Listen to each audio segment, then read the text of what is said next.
No dia 12 de agosto do ano 30 a.C., o exército de Otaviano Augusto entrou em Alexandria. O Egito caiu. Os soldados, leais ao futuro imperador, invadiram o mausoléu onde a última rainha havia se trancado. Eles esperavam encontrar uma cena de desespero, ou quem sabe, de resistência. Mas o que encontraram parecia um teatro silencioso. Ao entrar nos aposentos, os romanos viram Cleópatra imóvel em um leito de ouro, usando seus trajes reais completos, enquanto aos seus pés morriam duas de suas criadas. Não foram encontrados sinais de luta ou ferimentos no corpo da rainha, com exceção de 2 pontos quase imperceptíveis no braço.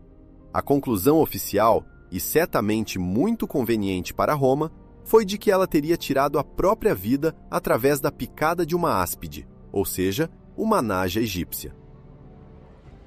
O suicídio mais famoso da história, muito provavelmente, jamais aconteceu da maneira como nos contaram. A versão romana sobre a serpente em um cesto de figos é uma bela lenda, mas que desmorona diante dos fatos. Provaremos que a morte de Cleópatra não foi um ato de desespero, mas o seu último triunfo sobre Roma. E a grande questão é: o que realmente aconteceu dentro daquela tumba? Vamos começar pelo básico. A serpente. A naja egípcia não é uma pequena cobra de jardim. É uma serpente grande e poderosa, que pode chegar a 2 metros de comprimento. 2 metros! Isso é mais do que a altura de um homem médio.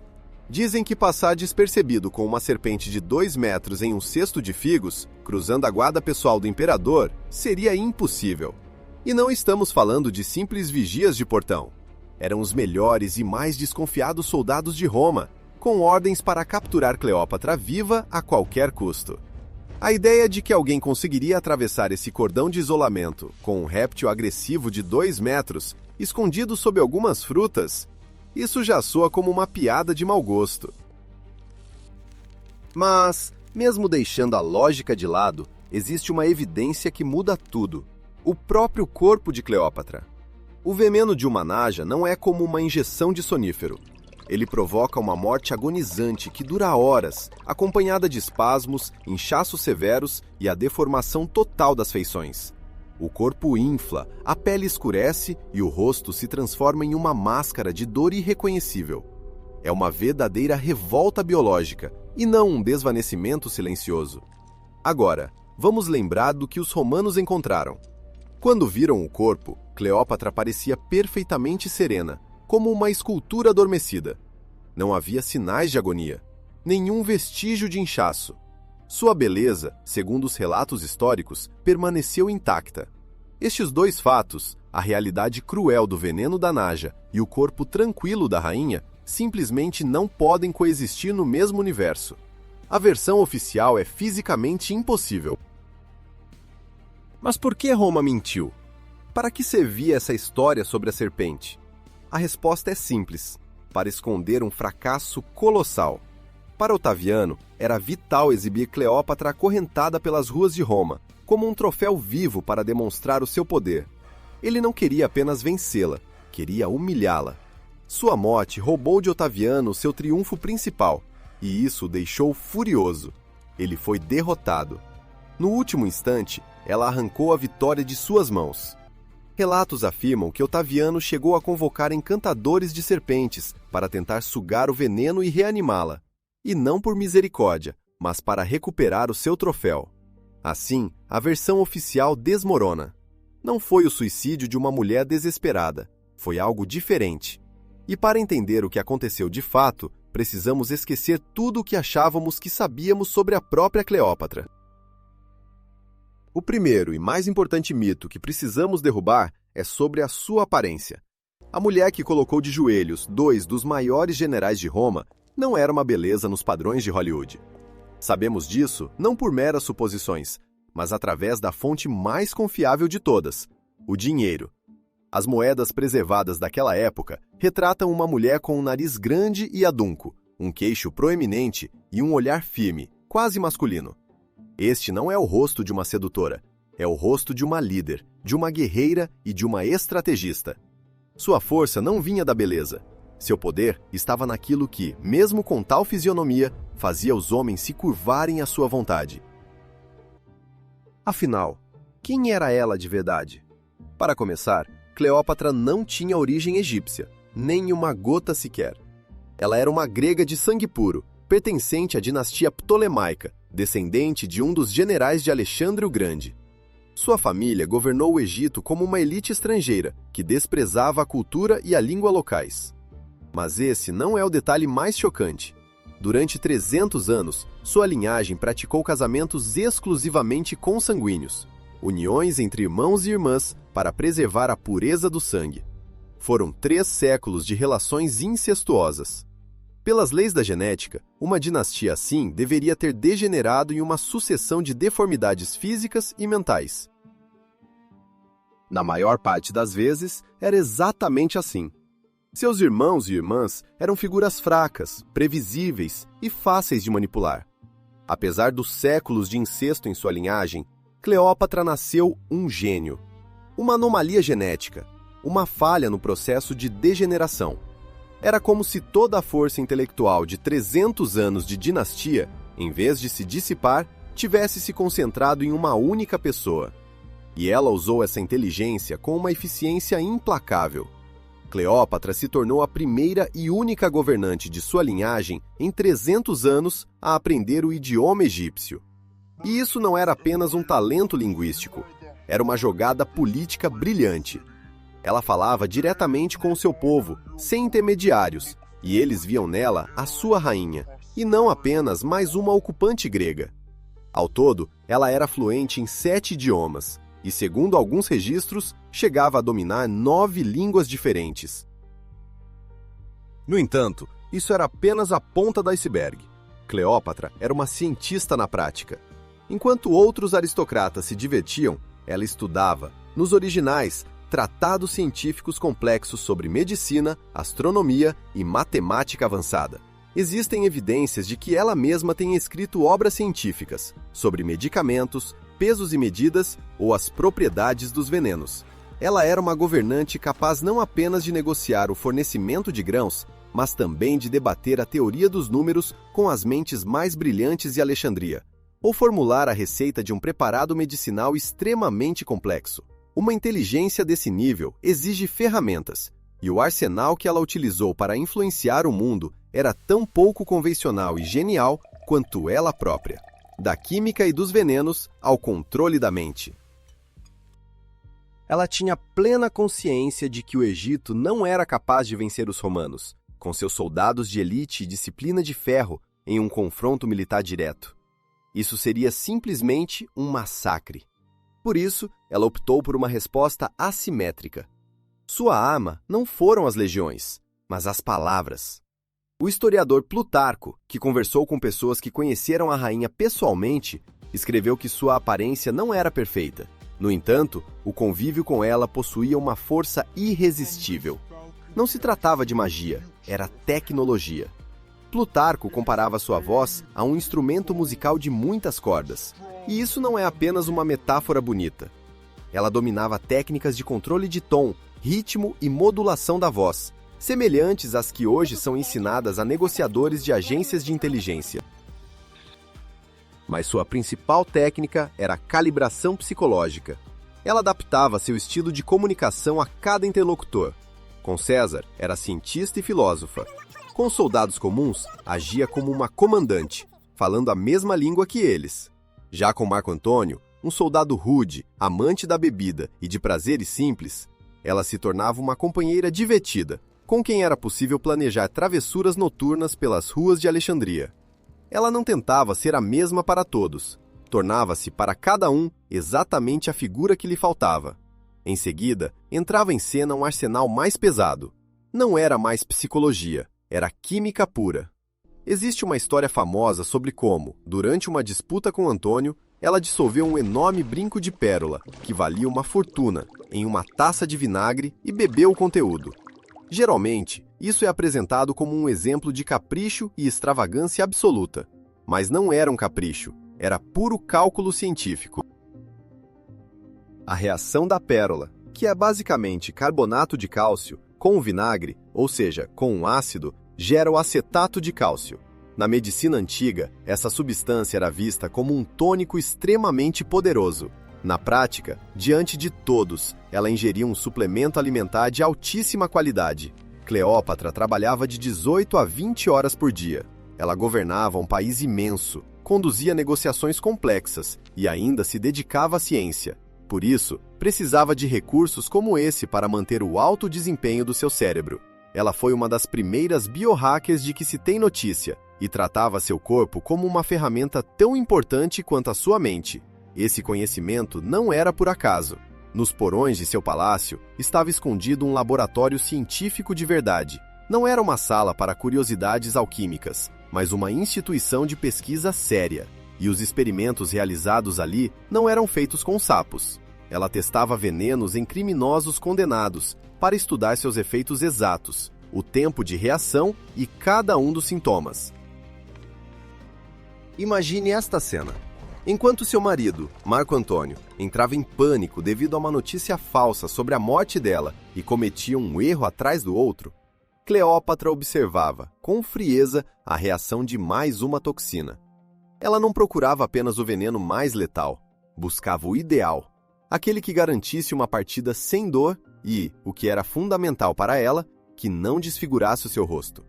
De maneira metódica, ela mantinha o controle total sobre a sua imagem pós-morte. Aquilo era o ensaio para o seu espetáculo final.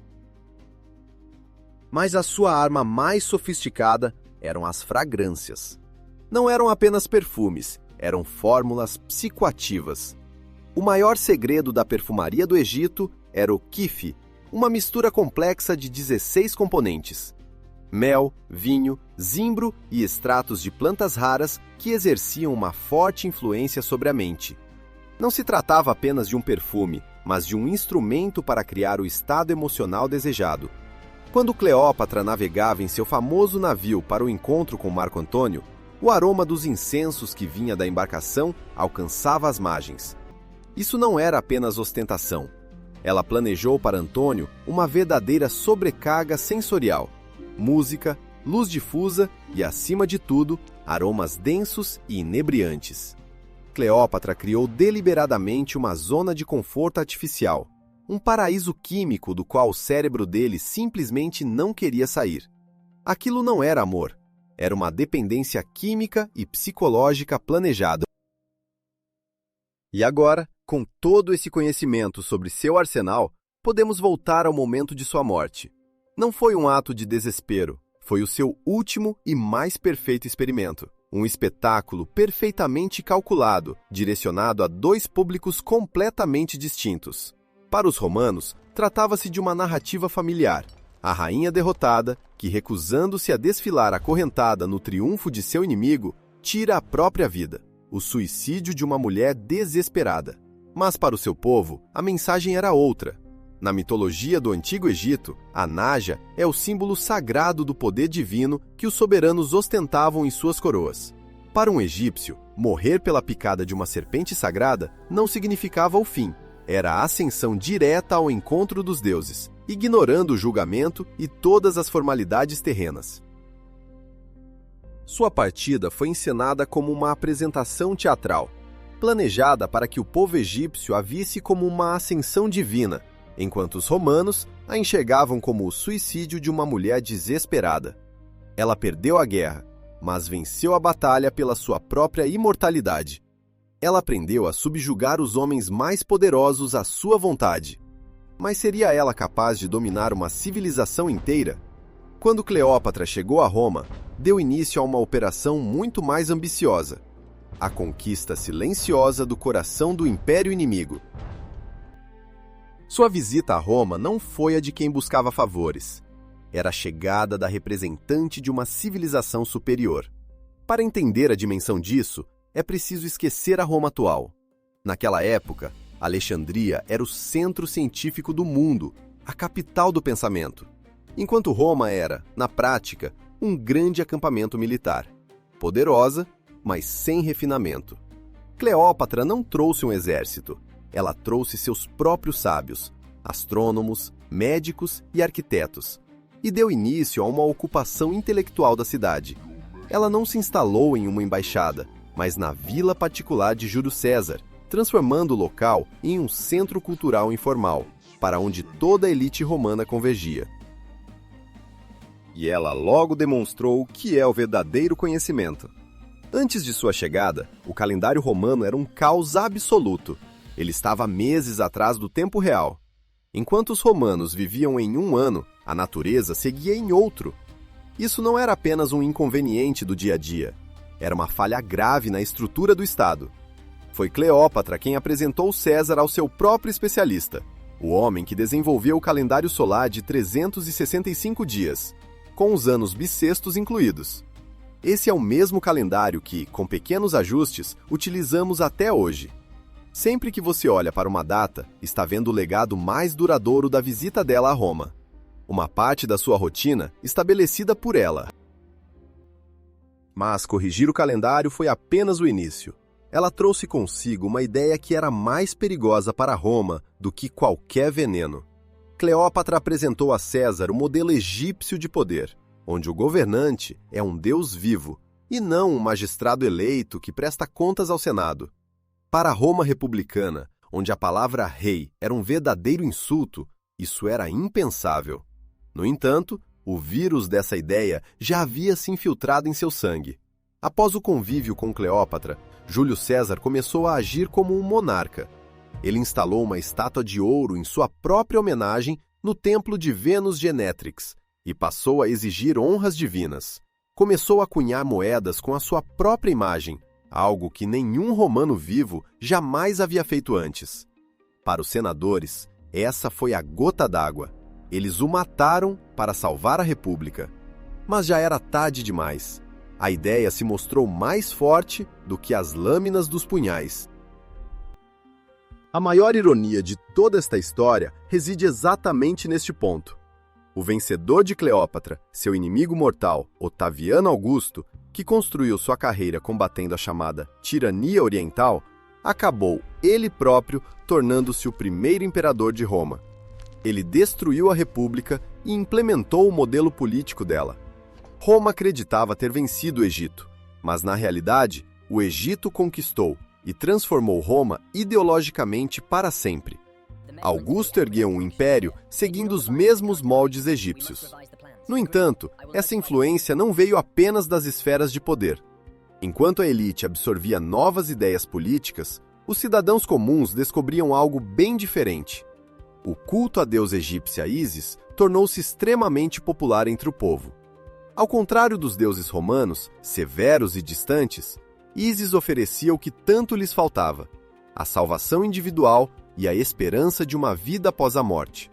Templos dedicados a Ísis surgiram por toda Roma, e a moda egípcia, em penteados e roupas, tornou-se dominante entre as mulheres da alta sociedade.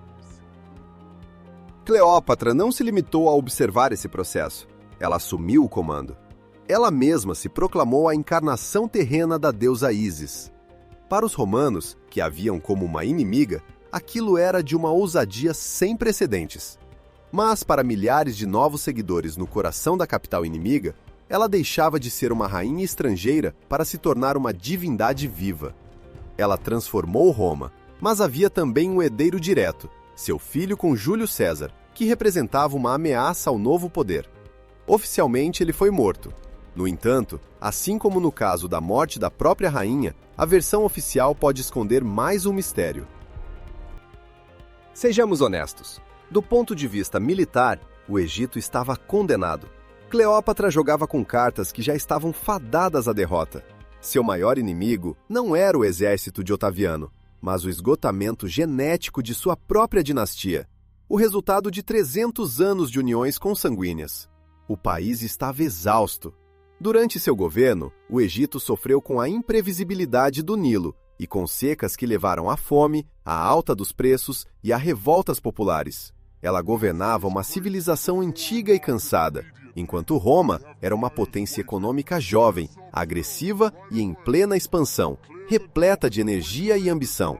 Cleópatra perdeu uma batalha que, fisicamente, não tinha como vencer, mas essa foi apenas a batalha que Roma conseguiu enxergar. A sua derrota pessoal foi ainda mais devastadora. Cleópatra e Júlio César tiveram um filho, Cesarião, a prova viva da união de dois mundos, e o herdeiro legítimo tanto de Roma quanto do Egito. Para Otaviano, ele representava a maior das ameaças, um desafio direto à sua autoridade. É a Otaviano que se atribui a frase fria e pragmática: Césares demais. Após essas palavras, ele ordenou a execução do jovem. Mas, a partir daqui, a história volta a ficar nebulosa. Oficialmente, a ordem foi cumprida. No entanto, o corpo de Cesarião jamais foi encontrado, e não há qualquer registro sobre o local de seu sepultamento. Esse vazio deu origem a lendas. Uma das teorias sugere que Cleópatra, pressentindo o fim, conseguiu enviar o filho para a Índia ou para a Etiópia, acompanhado de tesouros imensos, e que a linhagem de César e Cleópatra não teria sido interrompida. Jamais saberemos a verdade. Seu legado de sangue desapareceu, diluído pela história, mas o seu legado de ideias estava apenas começando a sua jornada. Para vê-lo, é preciso viajar até o lugar mais inesperado de todos, ao coração de seu antigo inimigo, que com o tempo se tornaria o centro de todo o mundo ocidental, o Vaticano. Se você se posicionar no centro da Praça de São Pedro, verá algo que, à primeira vista, não deveria estar ali. Bem diante da principal basílica do cristianismo, ergue-se um gigantesco obelisco egípcio, uma agulha de granito de 4.000 anos, dedicada ao deus pagão do sol, Ra. E isso não é por acaso. Enquanto o cristianismo ganhava força, ele não destruía os símbolos antigos e queridos pelo povo. Ele os absorvia. Observe as antigas representações egípcias da deusa Ísis, segurando nos braços o deus menino Horus. Agora, veja os primeiros ícones cristãos da Virgem Maria com o menino Jesus. É a mesma pose, a mesma inclinação suave da cabeça e o mesmo significado: a Mãe Divina e seu Filho Sagrado. Muitas estátuas de Ísis não foram destruídas. Elas foram simplesmente rebatizadas e passaram a representar santas cristãs. Cleópatra, ao se proclamar a própria Ísis viva, criou, sem saber, uma imagem que sobreviveria a ela e ao próprio Império Romano. Um ícone que se tornaria um dos pilares de uma nova religião mundial. Esta era sua verdadeira estratégia. Ela não tentava derrotar Roma pela força. O seu objetivo era realizar o que poderíamos chamar de um transplante do cérebro do Egito para o corpo de Roma. Cleópatra desejava infectar um organismo jovem e vigoroso com uma ideia antiga e sábia, e o seu maior inimigo, Otaviano, acabou se tornando seu principal executor. Ao vencer Cleópatra, ele não restaurou a antiga república, como havia prometido. Em vez disso, tornou-se o governante supremo, o primeiro imperador, e começou a reconstruir Roma, transformando uma cidade de tijolos em uma cidade de mármore, imitando em cada detalhe o esplendor da Alexandria de Cleópatra. Ele acreditava estar erguendo o seu próprio império, mas na realidade estava construindo seguindo os planos dela. Cleópatra perdeu a guerra, mas conquistou a civilização. O seu legado está invisivelmente entrelaçado em nossas vidas. O mundo moderno segue um calendário que foi implementado graças aos seus astrônomos. As cerimônias solenes de posse dos presidentes são ecos distantes dos rituais de poder suntuosos que ela ajudou a estabelecer em Roma. Mas o seu vestígio mais impressionante ergue-se no porto de uma outra cidade, em um continente diferente, e nós o vemos com tanta frequência que deixamos de notar o seu verdadeiro significado. No século XIX, o escultor francês Frédéric Bartholdi trabalhava em um projeto grandioso. Ele projetava uma estátua colossal para o Egito, que seria instalada na entrada do recém-inaugurado Canal de Suez. O projeto original chamava-se O Egito Levando a Luz à Ásia. A inspiração para a obra era uma camponesa egípcia em trajes tradicionais, segurando uma tocha em uma das mãos. No entanto, o governo egípcio não tinha verba suficiente para o projeto. Anos mais tarde, o escultor reformulou sua ideia e a presenteou a uma jovem nação do outro lado do oceano, os Estados Unidos da América. Assim, a camponesa egípcia que carregava a luz se transformou na Estátua da Liberdade. Mas a sua essência permaneceu a mesma. A deusa Ísis, de quem Cleópatra era a personificação, a divindade da sabedoria e da luz, atravessou o oceano. Ela está agora no porto de Nova York, recebendo navios do mundo inteiro. Em sua mão, queima a mesma tocha que um dia se acendeu na biblioteca de Alexandria. Cleópatra perdeu a batalha por um império de pedra, mas ela venceu a luta por um império de ideias, que não conhece fronteiras nem o passar do tempo. E a sua luz, atravessando milênios, continua a brilhar.